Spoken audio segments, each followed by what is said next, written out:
Hi everyone, welcome back to the channel. To all the new subscribers out there, thank you so much for tuning in and welcome to the channel. This is a highly requested video that people have been asking ever since the last week or so, but it's been all over my comments and I'm finally addressing it. In this video, I'm going to be sharing my statement of purpose that I used to get into Cornell University for my master's degree. So if this is something that interests you, stay tuned because throughout this video, I'm going to be showing you different parts of my SOP and how you can use those strategies to make your SOP reflect the best version of yourself. Before I get started, I want to say a huge thank you to everyone, each and every one of you. The channel gained 1,000 subscribers in just 2 days. That is just insane. Thank you so much for all the love and support on the videos and the type of content that I'm putting out. I really enjoy talking about my experiences and giving you tips and strategies so that you can have the right guidance to your career. So thank you so much for showing all the love and support to the channel. As always, if you guys have any questions, feel free to drop them in the comment below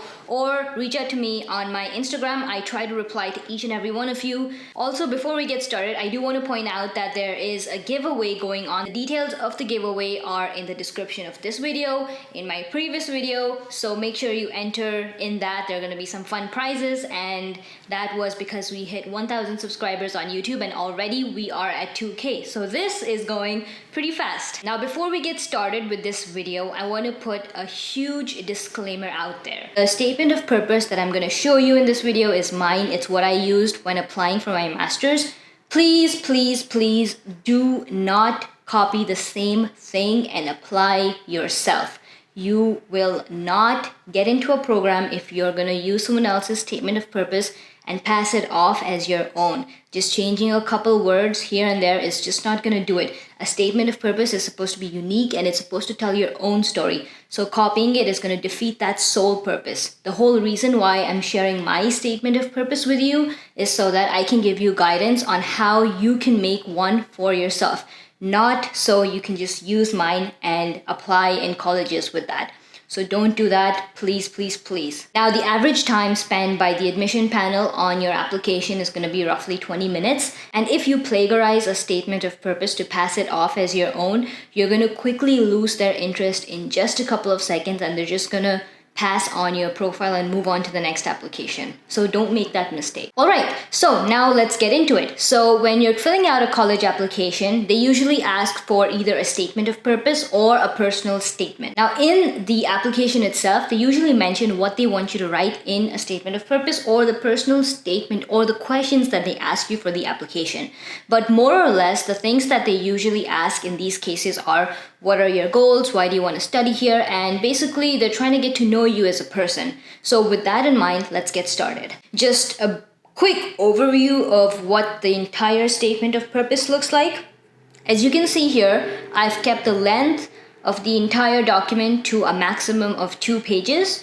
And I've kept it very simple, easy to read with the font and size. Now, I would recommend using Times New Roman or one of the known fonts. Basically, keep it to a regular size of 12 unless it's stated otherwise in your application. So in my previous video, I spoke about how there should be 3 sections to your statement of purpose: your introduction, your main body, and your conclusion. So with that in mind, that's how we're going to go through each of the section in my SOP right now. So with that in mind, let's get started with the introduction first. So with this first paragraph, your goal is usually to catch the admission panel's eye. This is the first thing that they're going to look at when they take out and read your statement of purpose. You want to have something really attractive and really grasp their attention. So as you can see from my SOP, I used a real life experience to catch that attention of the admission panel. This is something that basically sparked my interest in the field of biomedical and medical technology. So this interest has now developed into a real life experience and in my current work. So honestly, just looking back at this document that I wrote just 3 years ago, it's kind of nostalgic because I feel like this is everything that I wanted to do and I'm doing it now. So it feels good to read this after all of these years. Now let's move on to the main body. So in the main body, your goal is to summarize your experiences, your relevant projects, and basically show that you're a competent student good enough for the degree that you're applying for. I cannot stress this enough, how important it is that you have your own story, because that's what's going to make it a personal statement, which is going to make it a unique document when the admission panel actually sees this. Sometimes with some applications, they ask for you to submit your resume as a separate document. If you're doing this, try to avoid repeating the same exact things that are already written in your resume in your statement of purpose. Make it different. This is a chance for you to let them know what kind of a person you are and what really interests you. Now, in my SOP, I focused on talking about some of the projects which I did that were not a part of my regular curriculum. I spoke about my summer internships, off-campus projects, collaborations, competitions, and all this was to show that I got out of my comfort zone, practically apply the theoretical concepts which were all related to the master's program that I was applying for. So as you can see here, I'm slowly showing the reader that I'm a hardworking and competent student who's genuinely interested not only in learning, but also applying those concepts towards innovation. And the important part about that is I'm not just outright bluntly saying that, hey, I'm a competent student and I'm a hardworking student, you should take me. I'm showing that through the projects that I've done. This is the important takeaway from this whole paragraph. Now, the other thing is, if you notice in my SOP, I spoke about 5 to 6 different experiences, which in some way or the other showed that I was a good student. With your top 5 projects, you have a starting point on each thing, and you can write 1 or 2 sentences about each project. Now, for each project, try to answer these questions. They don't necessarily need to be in this order. What was the project, or what kind of problem statement were you trying to solve with it? What were your responsibilities, and what was the outcome of the project? And lastly, what did you learn from the entire experience? What was your takeaway? Here, I want to point out that it's okay for you to be slightly technical if you're applying to a technical program like an engineering or a science-based degree. The reason I say that is because the admission panel, even though it consists of an admission council, there are professors who do look at SOPs. So if you do use some numbers and some technical terms, depending on what you're applying for, that should be understandable. So that's okay to do. It's always easier to understand a result if it's in the form of a number, right? So use that tactic in your SOP. For example, if you were the top 10 students in your class, you use that as a percentage. That shows that you were a good student, as well as what the overall ratio was. As you can see here, I used that same tactic in my SOP in a couple different places. Even though I was applying for a master's program, I included a couple details, very few, of some of my achievements in high school. This is also okay to do. Depending on what achievement you choose to show here, you should try to bring out some or the other interpersonal skill through it. Now, these can be leadership, teamwork, responsibility, motivation, or empathy. Through my SOP, I chose to demonstrate traits of leadership and drive, as you can see here. Now, towards the end of my first page, I gave a detailed description of my work at Harvard Medical School. Now, I'm not going to go into too much of details about the project that I did there. So as you can see here, I decided to use some results, and I spoke about what my contribution was. Basically, everything that I just told you a couple minutes ago, I used the same tactics to describe my Harvard research. Now, I'm not going to go too much into detail about what the entire project was, but if that's something that you're interested in, I would love to talk more about microfluidics. That's my passion, and that's what I do as a job. So let me know in the comments below, and I can make an entire video of what my research was at Harvard Medical School. So to conclude this part, the main body of your SOP should contain collaborations, projects, research experience, any achievement or extracurricular activities that you think are relevant, all while bringing out your interpersonal strengths. So to wrap up my statement of purpose, as you can see, I provided a 10-year goal, which I envisioned for myself when I was writing this. And I love the fact that I get to design and contribute to cutting-edge medical technology and really make a difference in society. So 5 or 10 years down the line, when you look at your SOP like I am right now, it's not been 5 years, but still, you really want to be able to feel that you gave it your best shot. So the time that you have right now,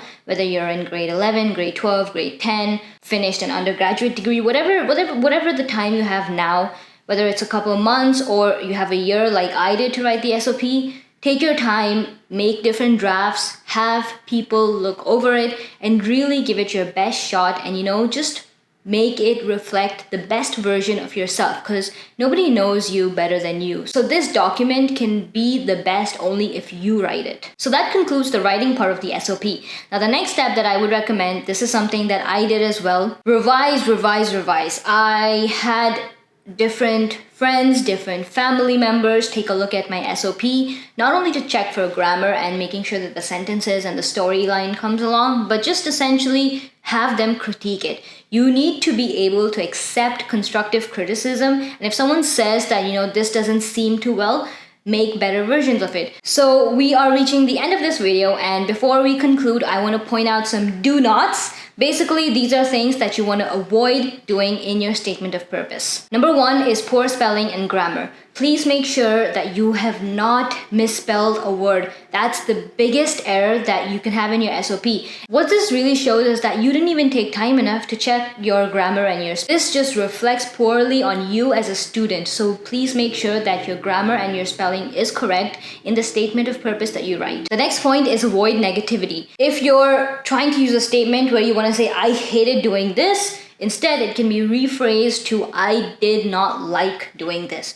Don't be negative on the resume. It just doesn't resonate well with the reader. Exaggerations and outright lies. You want to avoid these at all costs. You as a student and them as a technical professor, whoever's reading your document, would very easily get to know if you've lied about something on your resume. Depending on your age, your qualifications, and how big the project is, it's very easy for a reader to know if this was a team effort and if an individual is lying on a document saying that I did everything on this project. So please try to avoid that. The next one is trying to be funny. Now, this is a risky thing to do on a statement of purpose, which a stranger is going to read for you. You are not friends with the person who's reading the statement, so it's really hard to convey humor in a statement. The tone can be taken differently, so just to be on the safe side, try to avoid this. Not getting feedback. I've seen a lot of students make this mistake, and the reason for this is they're usually saying stuff like, I don't want different people to read my SOP, I think that, it might look bad, or someone might steal my ideas, blah, blah, blah. Just whatever your reasons are, it's not worth it. So that kind of wraps up this video right about now. If you're someone who has watched this video till this point, thank you. I can already tell by the amount of content that I put out in this video that this is going to be a long one.